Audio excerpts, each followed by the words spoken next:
probably introduce our fantastic guests. We have Courtenay Taylor, Xanthe Huynh, and Dolya. I love the echo on this microphone in this space. I feel like I'm just announcing sporting events. Sunday. Not that I've ever watched a sport in my life. I mean, look at me. We'll sell you the whole seat, but you'll only use the edge. Yes. Oh, classic. All right, so it would be wonderful if we could go down the line and if you could all introduce yourselves and some of your video game work. Absolutely. Hi, I'm Courtenay Taylor. I am Jack in the Mass Effect franchise. I am the female player voice in Fallout 4. I am Ada Wong in a few of the Resident Evil games.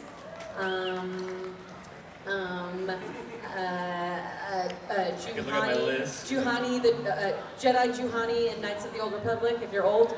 And Knights of the Old Republic is a classic. It is a classic. New gamers are still going back and playing. That's right, it's having a renaissance. I'm Damsel and Heather Poe in Vampire the Masquerade. I know there were a lot of Vampire Masquerade fans. And I'm in World of Warcraft and Guild Wars and like a bunch of other things. That's what IMDb's for kids. But, yes. Yeah. Batman Arkham Knight. Your turn. Batman, yes. I am the lady fighting her husband in the diner in Batman Arkham Knight. I'm excited to see that. Uh-oh. Xanthe Mike. Hello. Hi, I'm Xanthe Huynh, and you may know me from the Hyperdimensional 2D series as Falcom. I'm also Cooking Cat at the time. Yes. I'm Haru in Persona 5 and soon to be Persona Dancing in Starlight. I'm in Tales of Valkyria 4 as Nico. I had a mobile game called Anti-Game come out recently. I'm Astrid in that.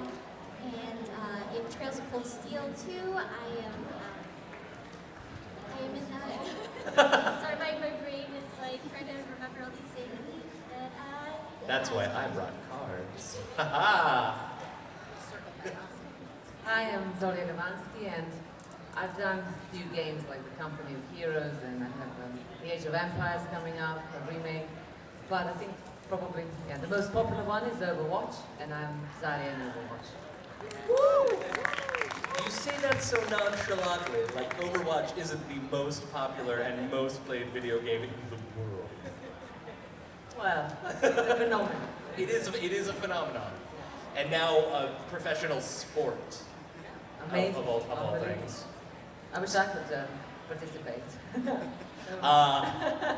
I play Overwatch, but I'm very much, as the kids would say, a casual. And I'm not that good. Also, I'm a support main, out of necessity. Support mains! Yes! Thank you! I see a Mercy wig. Hello, Mercy. You're my main. All right, so right off the bat, so this is voice acting for video games. Now, all of you have worked in film and television and in another number of other voiceover mediums, but we want to talk today about what it is about video game voiceovers that's wholly unique. So, what are some of the difficulties you find with voice acting for video games? Well, the difference in, let's say, from animation to video games is animation is usually done in a group record, and so you've got other people talking, and you're going through an actual script that's been prepared that you probably have seen beforehand, at least with the titles, and I tend to work on larger, like AAA titles that guard jealously their information.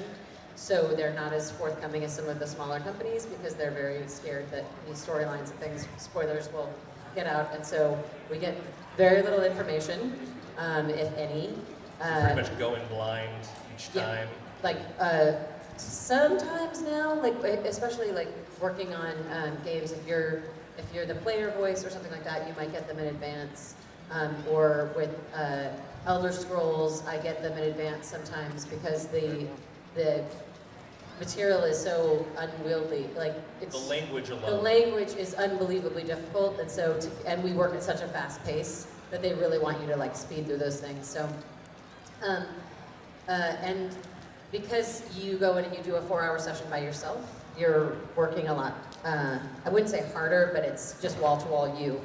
And so if you're doing really vocally stressful stuff, it can take a toll on your voice. I do the voice of KO on OK KO Let's Be Heroes on Cartoon Network, and while he does a lot of screaming and, you know, power fist stuff, I might do that for 10 minutes in a session, but for a video game, I might do the better part of an hour screaming about, you know, get down behind the hay bale, get down behind the car, get down behind the building, like a full get up, script of different go. efforts and Yes. things that you have to scream about. And we die in terrible ways, and so we'll have these insane, you know, effort suites that we do where, I actually have one here, but it's like, you know, you die by being shot, you die by getting, you know, cut with a sword, you die by getting run through with a bayonet that's on fire, you get pushed off a building, you get pushed off a building on fire, you get pushed off a 10-story building on fire.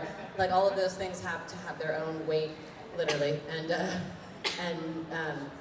so it can be really taxing after a while. And so opening that up for the rest of our guests, do you find that working with a lot of that stuff can be taxing, trying to figure out in the moment, like, what the difference is between being shot and falling off of a building versus being shot and falling off of a boat? You know, the differences between those things. Yeah, I mean, it requires different sounds. I think every kind of dying or flying, it's very specific. So you do work, I guess, in isolation, and you have your, you know, line that you sort of repeat a few times, but you also have a very clear kind of objective and a situation. You know, usually, what in a battle or in a combat, or you know, so you kind of know where you are. You cannot be completely out of context, even though you do not know who this character, maybe this particular moment, will interact. They might even use it for different things. So yeah, you just have to throw yourself at it, I think. And in terms of, you know, for instance, Blizzard, they're very specific and very detailed, and you know, you have a specialist in kind of sounds that monitors your you know, different types of falls. So you're able to work with somebody who's like, no, that's not how falling into a pit of that out. Oh no! All right, we gotta figure out Xanthe's microphone. We do need direction actors. Add on to that, I would say that it helps a lot to have the client there or the scriptwriter there to kind of help you figure out the different nuances of every different scene change and all the different levels of intensity for the different types of efforts. We usually clump them together, like these are the light efforts, these are medium, these are like the major death screams, so that you can like kind of gauge yourself so that they don't sound alike, and also kind of just to know like, oh, you shouldn't go all out for this death because this death is a little bit worse than that one. Or also when you're doing different scenes, they can give you an idea of your location, so you know if you're like speaking like to someone further away or closer, or if you're speaking to a crowd or not. So that can vary your levels of intensity as well, just for regular lines. Oh, good. Now, on the subject of efforts, do you find that there are any groups of effort types that, obviously in a session of recording so many and how taxing it can be, are there any that you're just like, okay, thank goodness I have a block of this, it's a lot easier on my voice? Are there any efforts that you really enjoy or you find to be easier to work with, or are they all just a bit torture? I think it depends on, well, again, it's like Xanthe was saying, it's proximity. So like if you're just like, wow, this is a nice gun, yes, I could use this gun, this is a great gun, then you're like, oh, these are great, because you know what's coming. Yeah. Like, they'll definitely prep you, and Blizzard is amazing with that. We work with a woman, Andre Toyas, who is a great director. And what's really important in voice acting for games is that you have somebody that knows how to run those sessions. Because if you have someone that doesn't, I've gone in and had someone who had never directed a game before just be like, okay, give me 3 in a row, and then you're just screaming, and you're like, is this what you, like, now that I've been doing this for a while, I know to come in and be like, okay, I'm gonna do 1, and you tell me if I'm somewhere in the ballpark. Because I would blow out my voice, and after just because someone wouldn't know how to run the session. So most of the time there's a protocol to it, and as long as the easy ones for me are being directed by a good director. A bad director or an inexperienced director can make every single one where you're just like, So it's a lack of feedback. A lack of feedback, or there's a lot of like, okay, great, just that was perfect. No, just do it again, just cause. And I'm like, just cause what? Is it perfect, or do we need to be louder, softer? So the other night we were talking about like things that you can do to prepare to do voice acting, and I said, you know, being physically strong and being in your body, either taking a dance class or taking martial arts or boxing or anything that gives you sort of agency in your body is really, really helpful, because it'll make all of those efforts. And it's great for active breath control as well as diaphragm control. Yes. Which is so key in any voice work, whether it's singing or acting or voice acting in general. And if you come in, I've gone in and they've been like, okay, we're doing zombies today. And I don't know how you prep, I mean, for zombie work, but when the person's like, great, you're like, you're like, this is cool, this is going really well. And they're like, okay, great. Now someone tore your arm off and you're like, okay. And then after a while they're like, okay, now, no lower jaw. And you're like, I need that to make the sounds you want. You know, after like 45 minutes of that, you really want somebody who knows what they're doing. Like, that it's gonna be like, it sounds like, and a lot of times I'll just be like, well, what do you think it sounds like? Because I'm like, let me know what you're thinking, what your zombie sounds like, because my zombie sounds like, okay. Wonderful. Now, of the video game titles that you've all been involved with, what is it like connecting with a character? I mean, have you ever gone back to like play any of the game works that you've done to kind of see what the end result is? Well, I've lost a bit of weight, but I was Zarya. Yeah. You know, I mean, connecting with the character, obviously you have to find, well, I guess any character you do, it's your own interpretation. So there is a part of you that it's your, own view of it, I guess. And they kind of grow on you as well. So it's not like that I go around feeling like Zarya, but it's kind of, it's a funny kind of dialogue, I find, that you have with your character.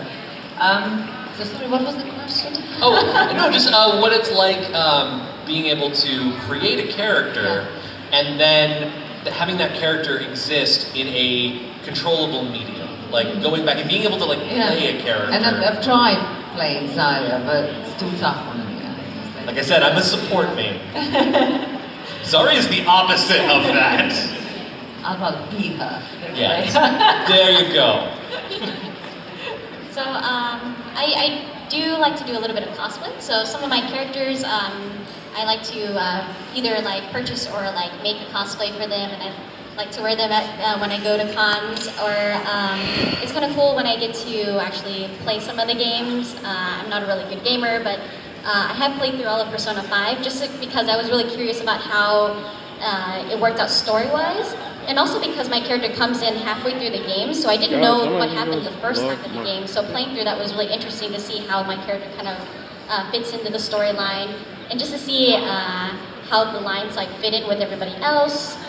Sometimes I'll listen through a game, or I'll watch like playthroughs just to see how they turned out, and to see if like whatever I recorded kind of matched with the other characters or not. So I mean, I know that's more up to the director to make sure that everybody sounds natural, but it's always interesting to see when lines are a little bit more out of context. It's like, oh, I suddenly sound really like teary in this line, but then it kind of like, I forget about it in the rest of the scene. What happened? I'm not really sure. But I think it's cool to kind of like go back and kind of see how things turned out. And in seeing kind of the end result with all the programming and the art direction and having everything in the game put together, do you ever find that you're taken aback by like, oh, that's what that was supposed to be? Is it ever kind of a surprise to find out this is a really difficult question, how what you did worked out in context? I think one or two times. Sometimes I'll do a read for a line and then I'll think like, man, that sounded really weird. I really wish I could have done a second take just to like smooth it out, or I thought it felt weird, and then I'll go back and I'll listen. I'm like, oh, it actually makes sense in the context of the scene. So it wasn't as weird a choice as I thought. So that's been a good thing. When I did the female player voice for Fallout, the male player voice has kids, and I don't. And there's a large part of the storyline. The storyline is about your kid, and so Spoilers. I know. So I feel like it's been out for 4 years. I'm still on Fallout 3. But the idea that your child would be stolen, and that, like, I was really concerned. I was like, what if I can't sell that? You know, in the booth, like, I was afraid that, you know, he has these, like, he literally has children that he can just substitute in, and I was like, I got a bulldog, I don't know, I'm like, is that the same? Perfect, it is. And, everyone knows, pets are just fur babies. But it was amazing. We went in to do that scene, and I could not stop crying in the booth. I was like, the director had his head down on the engineer board. Everybody was like we ran through the whole scene of coming out of cryo, and like they had to bring me in tissues, and like I don't know what the hell happened, but I was just like, I walked out and everyone was like really sad. Well, when I walked out of the booth, everybody was really bummed. It was a really like sad session, and then because it's heavy material. And you performanced the heck out of it. And so I was super excited. I was like, oh my god, like I feel like I actually, okay, like this could work. And then they cut so much of it out. They drop you into gameplay so much faster. Oh. So I never actually really got to hear the whole part of it. But it was such a great relief to be like, okay, like if you are wanting to do acting in any form, that to know that like you really do have everything that you need inside, and that you have these sort of stores of emotional things that you can use. Even if you don't have kids, it doesn't have to be have kids. Yeah, like you know about loss, and you know about fear, and you know about despair, and all of these things, and that it was one of those things where I walked away going like, okay, the next time I have to go in and do something like this, I'm good. Like I trust myself a lot more as an actor than I did before, so that was cool. But I did want to be like, hey, what did Brian do? I want to hear it. Like, did he cry? Or just asking? I just wonder if he cried. Did he think of his kids? Yeah. Did he think of his kids cry? Was he a big baby? Did he sell it? Did he sell it like I did? Yeah, exactly. Did he need Kleenex in the booth? No? Okay. Same. Maybe we should try harder. So yeah, to get philosophical about that then, everyone has the full palette of the human experience, and it's a matter of what you do with that. Do you find that carries over with all of the voice work that you do, or are you always painting with the full palette, or do you find that some roles really need to limit? Well, I think imagination is such a crucial part of acting, so you can't, you know, in real life I wouldn't have been able to do lots of things that Zarya does, but the possibility to go somewhere there is what these characters give us. So yes, you start from you, but then that's a kind of whole another kind of imaginative play, I guess.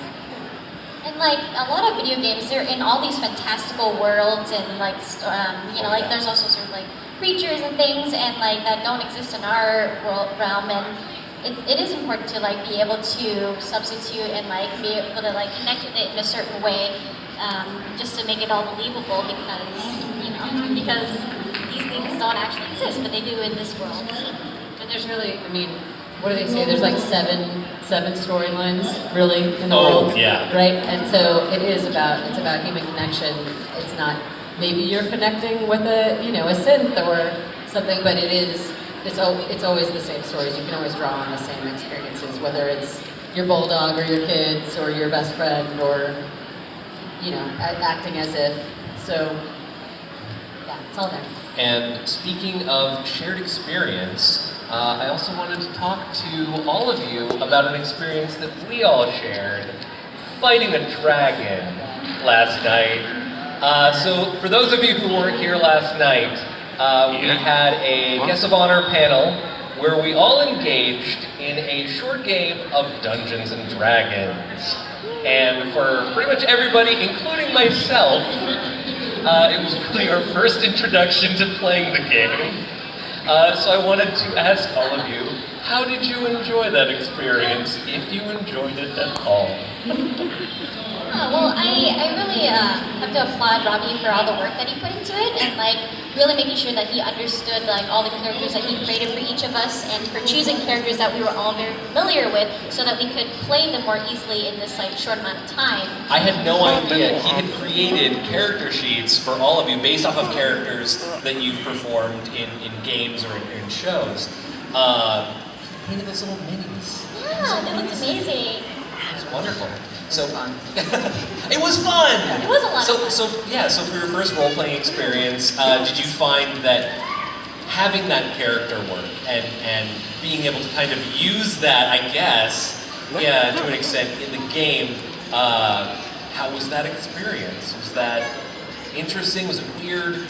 I think because we are familiar with the characters, and characters are really important to any kind of storyline, you should be able to be flexible enough to kind of throw them in any kind of world and just kind of imagine how they would react within that world, within their own personality and attitude types, and with other people. So. Yeah. Now, on the subject of the various worlds that the various games have encompassed, are there any fantastical or futuristic or post-apocalyptic worlds in any of the games that you've been in that you would like to visit? Not necessarily move there, but it'd be fun to actually be in that world for a little bit. I get hired for games that are so dire. I'm there's all death and destruction, and it's all, I think I would rather go to one of the cartoon worlds, the animated. I'd rather be an Adventure Time or Absolutely. Working at the bodega or something. Something a little less post-apocalyptic. Well, everything that, I don't know if it's just the nature of my voice or whatever, but Fallout 4 is it's after a nuclear blast. Everything's always horrible, Resident Evil. Oh, I would not want to visit that world. There's just scary things. It's all scary. Anything with zombies, I am out. Yeah, I'm can I not have something where it's I want a Willy Wonka game. That would be cool. Yes. Where I just get to eat my way through the game. Anyone with contacts. Courtenay Taylor wants to be in a Willy Wonka game. Or I play Meredith Quill in Guardians of the Galaxy, the Telltale game. She's got cancer. Died of cancer. Come on. Yeah. I guess my voice is just people are boo. No! So, a whole audience, no!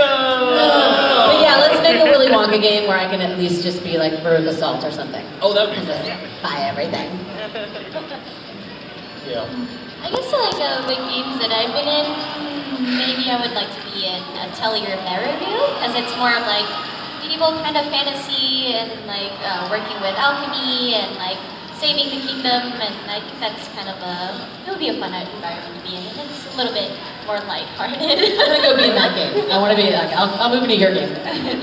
Oh, well, yeah, wars and fights and stuff, not really. But, yeah, there's a lot of combat in your games. It is. I did this game, Made with Tiger, which is essentially me talking to the player, and it's a game concerning kind of environmental game. It's all in Siberia, so that would be beautiful to go around and explore nature and animals and so on. I guess it'll be fun to also go, you know, kind of be able to sort of go into different periods, like the Age of Empires, but not really stays. It's fine. Just to sort of No, just to visit.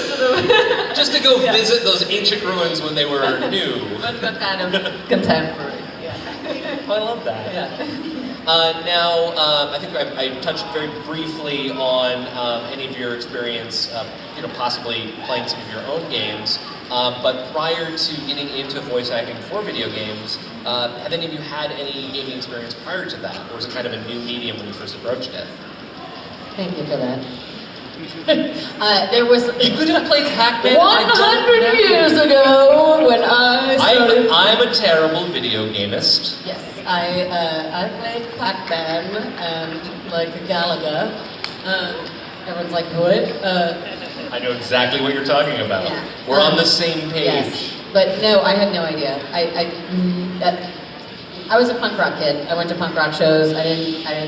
My mom didn't let me watch TV. I couldn't even have a TV until I was like 9. So like a game console was out of the question. Out of the question. Not a chance. I played some, but I play a lot more like rhythm type games. So I grew up playing a lot of like DDR and like PlayStation 1 type games. So I played and like a lot of racing games. So like the Cruise in the World and all those on N64 and Diddy Kong Racing. So I haven't had a lot of like RPG experience. I played a little bit of Final Fantasy 7 and 8. I just haven't gotten around to finishing them. Oh. So I guess that would be my. What do you do with your time? Don't you have an extra 200 hours? Yeah, no, I didn't grow up with games, and I didn't have a game console, so yeah, for me, I got into it through work.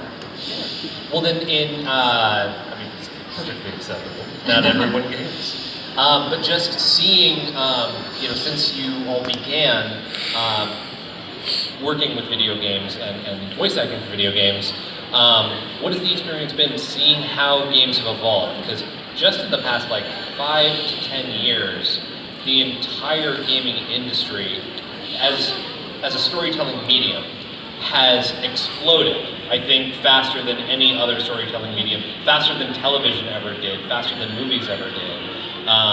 What has the experience been like for you, seeing that kind of from the production side? Well, I mean, I was really amazed to discover this world, and particularly with Overwatch, the whole community has gathered around that world, and also around sectors kind of having met each other, and also with people playing the game, and so much amazing art and music coming. So you feel you're kind of a part of a little cult, which is fascinating. You know, it's amazing.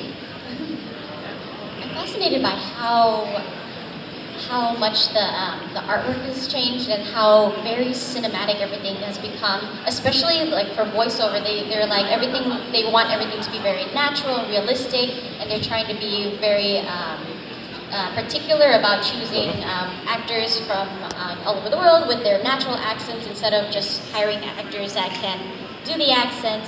I think they're being very, very conscious now of like inviting a lot of people of color to be in like projects now too. I think things are developing very interestingly in voiceover and just in media in general. But the trend I see a lot for video games is that it's much more cinematic and real. And I definitely have noticed, I think I did my first game in like 2002, and they ask a lot more now for, it used to be, there was a voice, there was somebody who did face capture if they did lip flap, and then there would be a motion capture actor, and now it's called performance capture because they're asking for us to do all of it. So it's interesting because, you know, having come from a straight voiceover background, it's challenging for a lot of people to make that transition. We don't have to memorize lines when we go in to do voiceover. So to be moving around and in the suits with the, you know, balls everywhere and the dots on our faces and stuff, it's a much different, when you're doing the face cap stuff, everything is a little bit exaggerated, so it's kind of like black box theater when you're doing the mocap stuff and you're actually moving around on the stage. Things are exaggerated. For example, if I was doing just an on-camera television audition, if I did something and I came to talk to somebody, I would stop and I would be very, very still because television acting is very close and they, you know, they would be like right here, and I wouldn't be using a lot of face, but that's what we call it, face acting. But if I'm doing an audition for motion capture, I might walk up and do the exact same thing, but now I'm doing that. I'm almost like there's a little sway to it, like I'm on a boat, right? And when I'm talking, I might be using my eyes and my face a little bit more because we have markers, and they're tracking those markers, and so they might want to see a little bit more teeth. They might want to see, you know, because you'll notice in games that people, when they're standing there waiting for you to speak to them as the player, they're doing this. And it keeps you more engaged, right? So there's that part. So I think the skill set is much different now than it was for just straight voiceover a long time ago. It's growing. It requires a lot more. And there is, I'm happy to report, been a lot of developments in representation.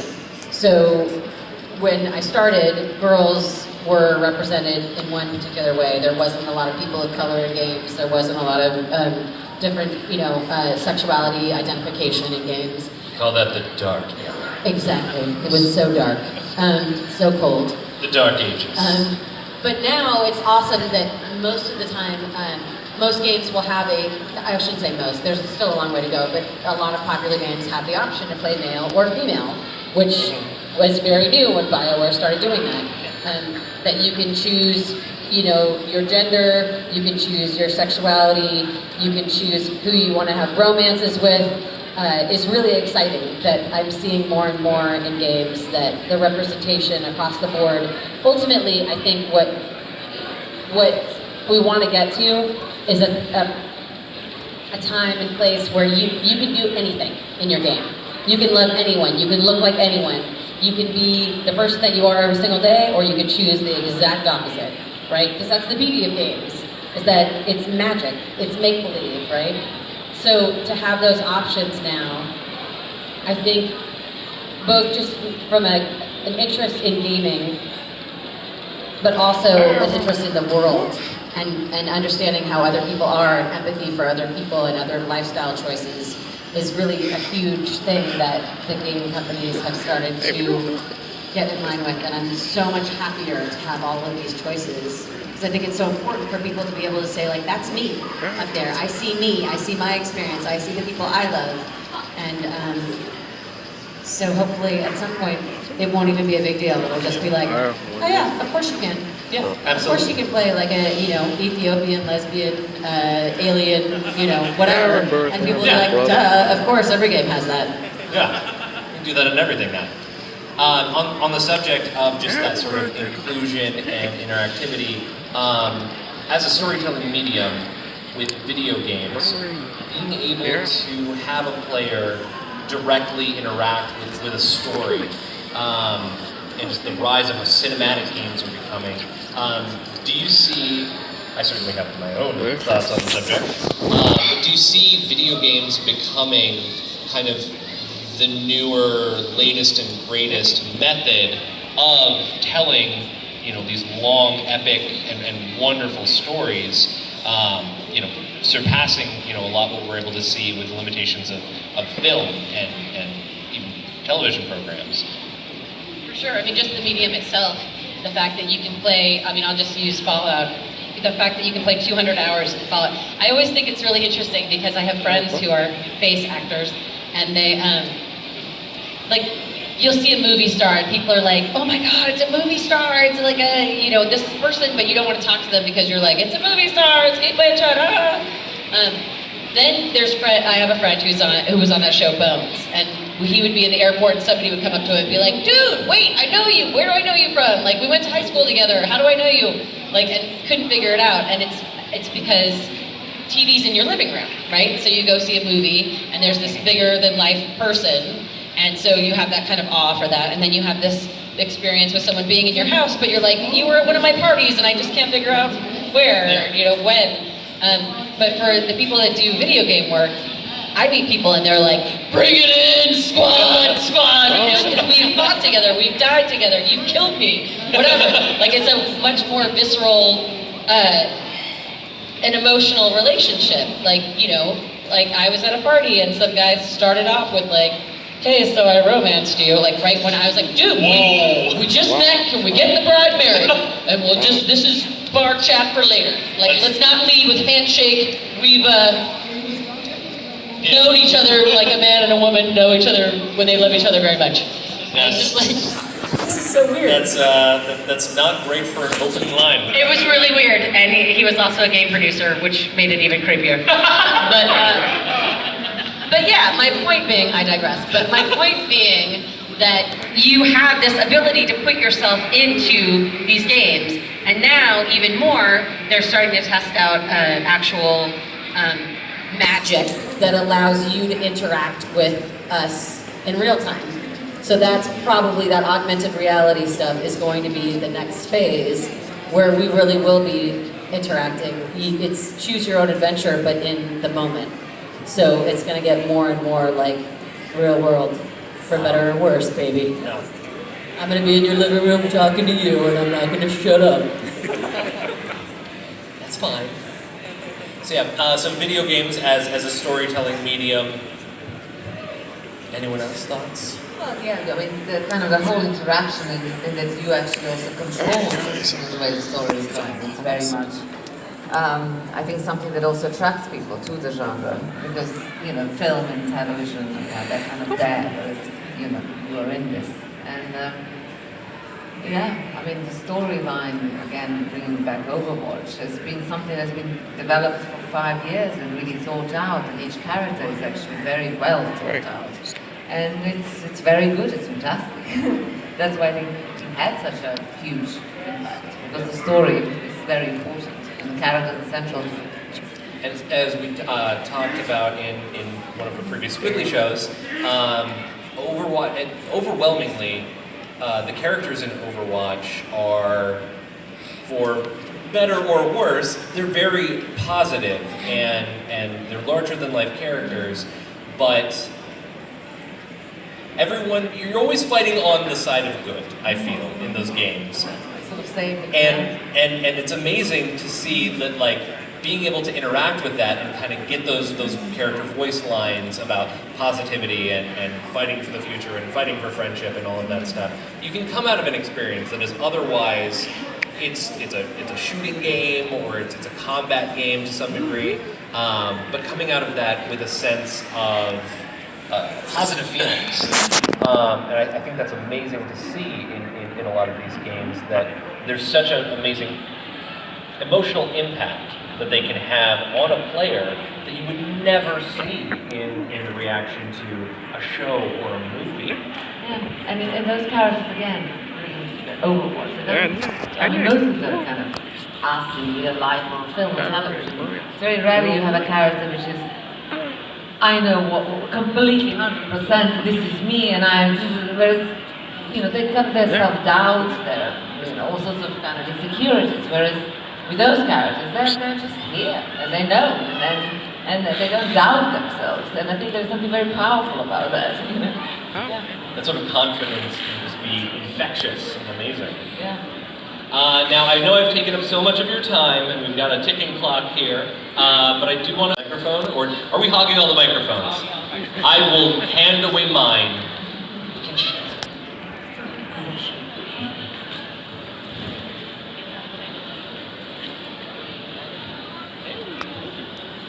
Hello. So we talked a lot about how important the impact noises and dying is in video games.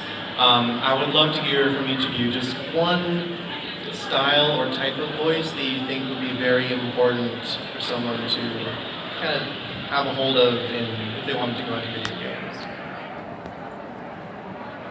I would say, if you can, I think singing training is really great because you can learn proper breath support, especially for a lot of like the screaming type stuff, so that you're, you know, using your diaphragm instead of like screaming from fear, because that'll definitely destroy you very, very early on into a session. That would be my rating. I think you're saying what is one type of voice that you could work on?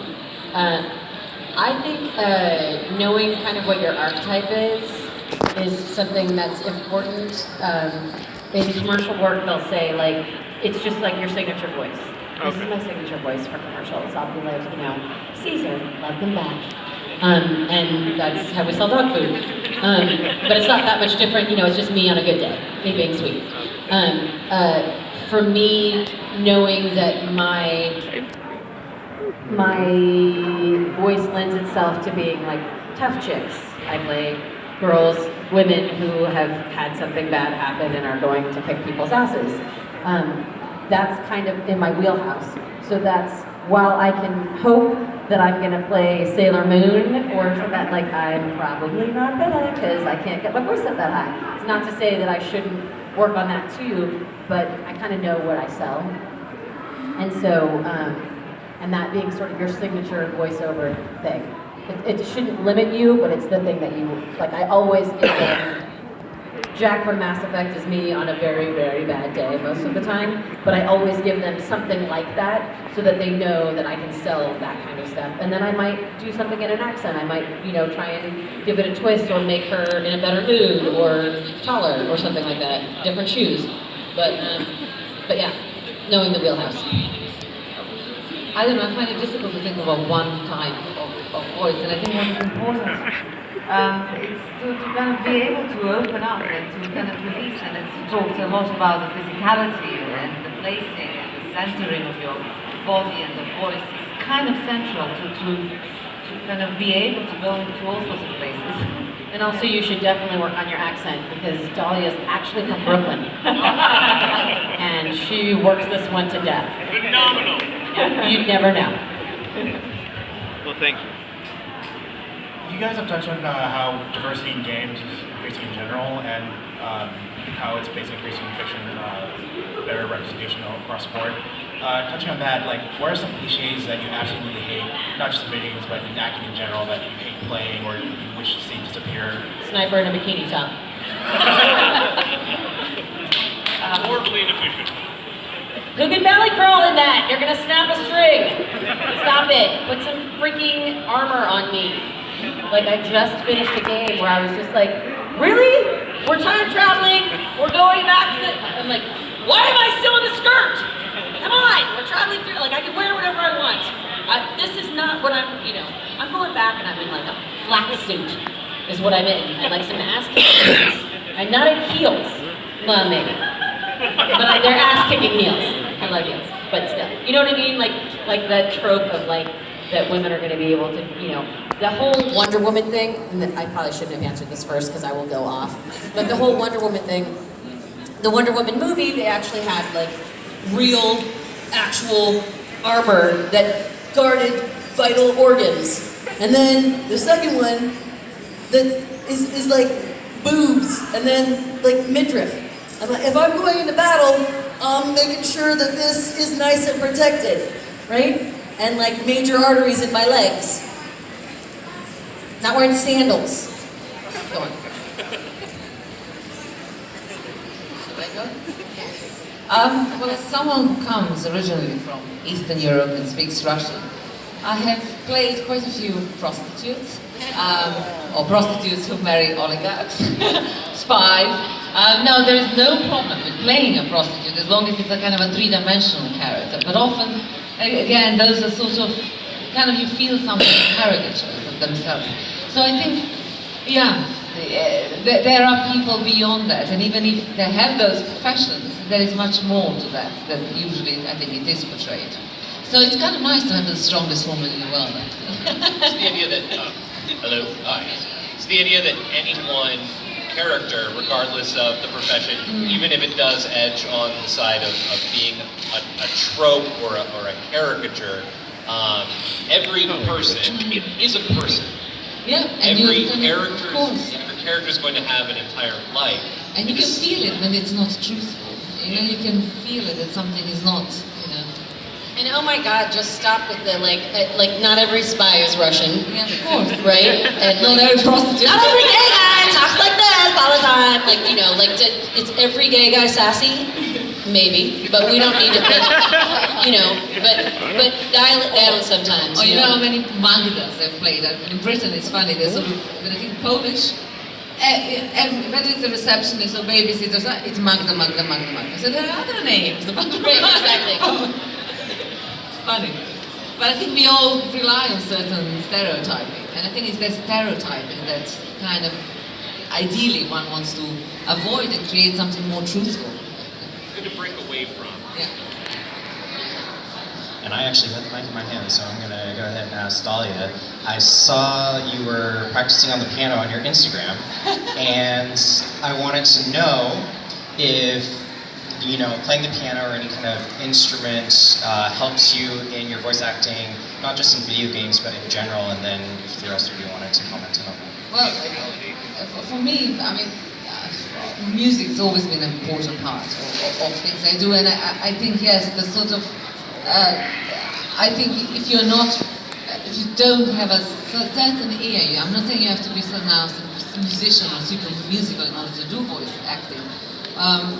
It's difficult because you do need, I believe, to have a kind of variety of rhythm or sound. You know, music is also connected to emotion. So, and the piano playing, yes, it helped me. You know, I had a wonderful part because I traveled around the world where I played a pianist and actually even performed in New York for a month.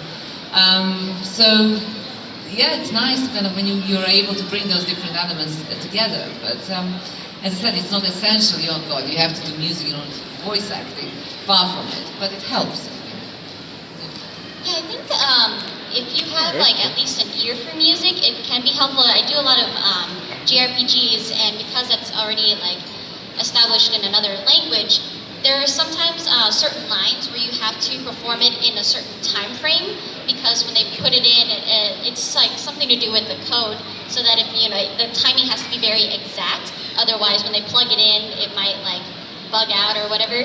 And so, you know, they'll play like the original Japanese, and so I'll hear it and like get a sense for the timing, and then I'll do my take of it, and then they'll like compare it and make sure that it's like within the time that we need it. So I think in that sense, like it's good to have like a good sense of like timing and rhythm, and sometimes directors will give certain line reads because they have like certain music in their head that they want you to read it as, and if I'm not getting there, they'll just like give it to me, and so I'll like listen to it and like think and try to remember the way they said it with that kind of nuance.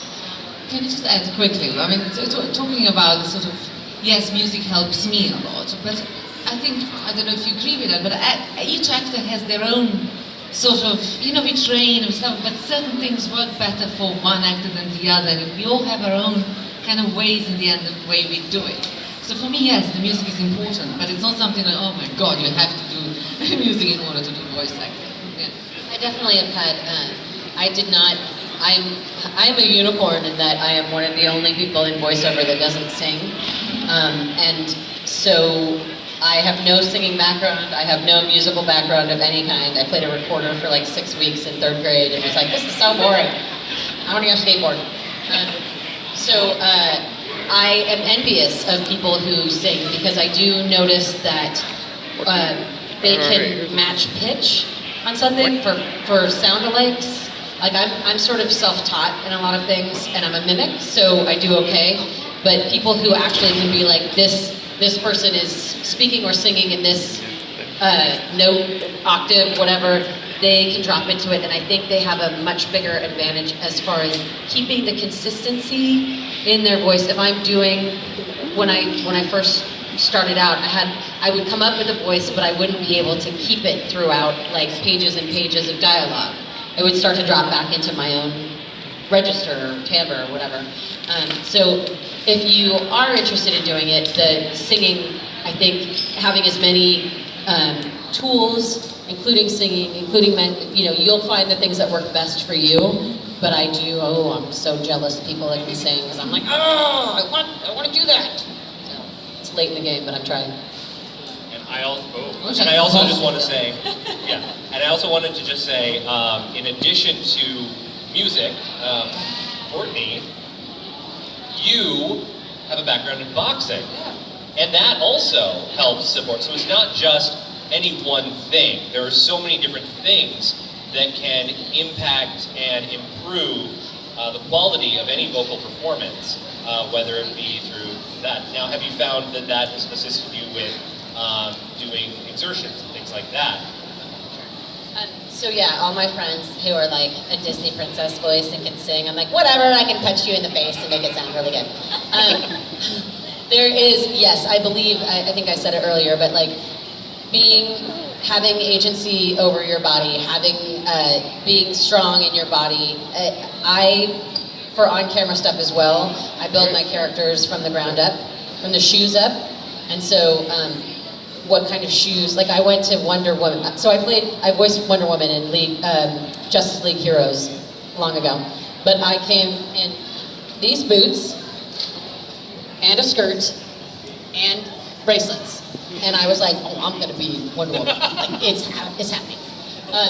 And having that, like standing like she stands, changes your voice, you know? If I'm standing like this, it makes me sound not as authoritative. If I stand with my feet like this, my voice drops down. And I find that knowing how to throw punches, I think, and having gotten punched in the face and the gut a lot, I know that I got hired originally because some women have not had that experience, and when they get in the booth, and I've had conversations with directors where they're like, someone, you know, I'll say, okay, you just got like punched in the face, and somebody's like, and they're like, no, this is like a gnarly, like this is Call of Duty, like you're getting like beaten, and they're like, and they're like, that doesn't really sell it. To have that kind of physicality also took away any embarrassment I had, because a lot of the efforts sound like pooping noises, and so you have to be okay with being like, you know, and sometimes that can be kind of embarrassing, and you have to be able to sell it like, you know, when you're getting punched, and some men and women just don't know how to do that because they just haven't had that experience. So a lot of it is selling the physicality. So it could be dance, it could be boxing, kickboxing, it could be martial arts, judo. Basically, there are lots of things you have to do. Yeah. So you have if you're gonna, who wants to be a voice actor in here? Raise your hand. Okay, so you have a lot of stuff to get done. Like Shakespeare and punching people in the face. I took Shakespeare and judo. That's right, exactly. You have to be a Renaissance person. And I think we have time for one more question. We have right back there. Hi. I was wondering, what is your guys' weirdest or worst experience in voice acting for video games? Well, I shared this yesterday. I worked with an indie game developer, and this is not like to speak of all indie game developers. I work with really wonderful indie game developers, but there was one particular person that I worked with that I did not really enjoy, mainly because what ended up being in the script was completely different than what I auditioned for, and the script contained a lot of themes that I didn't agree with. It had a lot of cursing and abuse, and I did not sign up for that. So I didn't like the switch up in years from what it seemed like the project would be and what it ended up being. And so so now I try to be more careful about knowing what the script is going to contain before I accept, because otherwise I don't want to be stuck in a situation where I'm already committed to this, I'm already halfway through it. I don't want to just give up on it. I'm not sure. I mean, I'm thinking about weird experiences. I don't know. You know, I mean, I guess it's always this unexpected element that, you know, you get your lines, you do your things, and suddenly along the line, the way there are other things popping up, and you just have to kind of swim in those waters. And sometimes, yeah, it could be strange what pops up, because you sort of didn't have it in mind when you did something else, but you just have to kind of go with the flow. You know. I was curious, specifically for Zarya and recording, because there are so many different voice lines for Overwatch. Were you ever reading through them and just peeling them off one after the other, and then come across one that just kind of stops you in your tracks and go maybe that's a little funny, or if it was a little startling? Well, yeah, I think it started off quite straightforward design, with all the tough lines and the kind of hero in action. But then, and I talked about it already, kind of as we developed the character, sort of new kind of humor, more of a humor was introduced. honest. And there are certain lines with Zarya which are kind of a classic lines, like from Russia with love, or I'm Mother Russia, and all these ones are kind of great joy to be able to sort of suddenly do it Zarya way. But like, I want to hug you like a big fuzzy Siberian bear. I mean, when that came up, I was like, oh my god, this is unbelievable. This is the best line ever I had in my life. So, you know, it was wonderful. It was sort of, you know, or, you know, on all these in Russia gameplays, I mean, you know, you had so much fun with those sorts of almost iconic lines, but also some new kind of quirky ones. I shared this the other night, but I came in to do a bunch of ancillary characters, and one of them was a frog box. And so when I went into the booth, the sound engineer handed me a bottle of water and a roll of paper towels. And I was like, what is going to happen here? And they were like, okay, you know, it's no big deal. You're just going to drink some water and do your lines. And like 90 minutes later, I walked out of the booth like soaking wet because it involved doing this.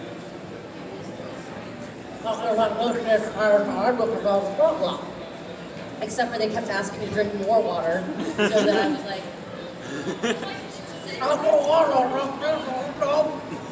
look, I was trying to get through like pages and pages of dialogue, so after a while it was like, and I would be like having to stop them and like mopping, like there was water everywhere, I was soaking, my hair was stringy, my makeup was smeared, I was crying, it was a whole thing. And I